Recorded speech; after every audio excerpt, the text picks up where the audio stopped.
Considérons les 8 premiers chapitres des Romains comme base pour notre étude de la vie chrétienne. Du premier au 4e chapitre, bien que le terme de péché soit mentionné plusieurs fois, le sujet de ces passages, pour parler de manière générale, c'est les péchés.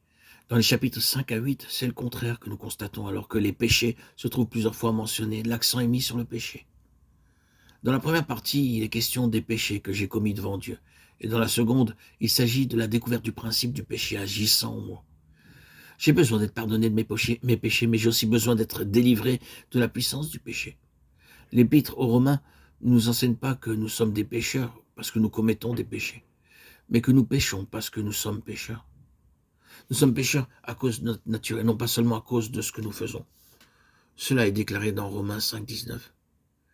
Par la désobéissance d'un seul humain, Adam, les nombreux, c'est-à-dire tous les hommes, ont été constitués pécheurs. Quand la lumière de Dieu éclaire mon cœur pour la première fois, mon seul désir est d'être pardonné, car je réalise que j'ai commis des péchés à son égard. Mais lorsque j'ai expérimenté le pardon des péchés, je fais une nouvelle découverte. Je découvre le péché et je réalise que j'ai une nature qui pêche. Il y a une inclination intérieure qui tend vers le péché. Il y a une force intérieure qui m'attire vers le péché. Et lorsque cette puissance se manifeste, je pêche. Je peux rechercher et trouver le pardon, mais cependant je pêche de nouveau. Ma vie se circonscrit alors dans un cercle vicieux. Le péché, le pardon, et de nouveau le péché.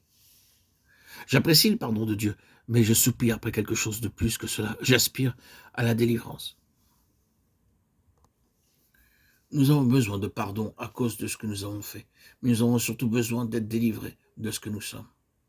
Dans les Romains du 1er au 8e chapitre, 2 aspects du salut nous sont présentés. Les chapitres 1 à 4 de l'Épître traitent du pardon des péchés et de la justification. Et la base du pardon, c'est le sang. Le sang est pour l'expiation. Il est en relation avec notre position devant Dieu et avec notre conscience. Il y a une certaine confusion concernant le rôle et la sphère d'opération du sang. On entend souvent la prière suivante: Seigneur, lave mon cœur de tout péché par ton sang. Le sang est pour Dieu. Il a un caractère objectif. Il purifie la conscience et non pas le cœur. Quand nous péchons, notre conscience nous condamne, mais à cause du sang répandu, elle est dégagée de l'emprise du péché. Dieu a déclaré: je verrai le sang, je passerai par-dessus vous. Exode 12, 13. Le sang était placé à l'extérieur. Dieu pouvait le voir, mais ceux qui étaient dans la maison ne pouvaient pas le voir. Ainsi donc, de manière objective, le sang nous délivre de la puissance de l'ennemi, car il traite les péchés. Il enlève la base de toute accusation à notre encontre. La croix, quant à elle, œuvre dans le domaine subjectif. Elle nous délivre en traitant la chair. Ce principe de la chair est le terrain de l'activité de l'ennemi en nous. Le sang efface mes péchés, mais il ne peut pas ôter mon vieil homme. J'ai besoin de la croix pour crucifier le moi qui pêche. Qu'est-ce qu'un pécheur? C'est quelqu'un qui commet des péchés. Oui, mais aux yeux de Dieu, tous les hommes sont pécheurs, en dehors de tout acte pécheur commis.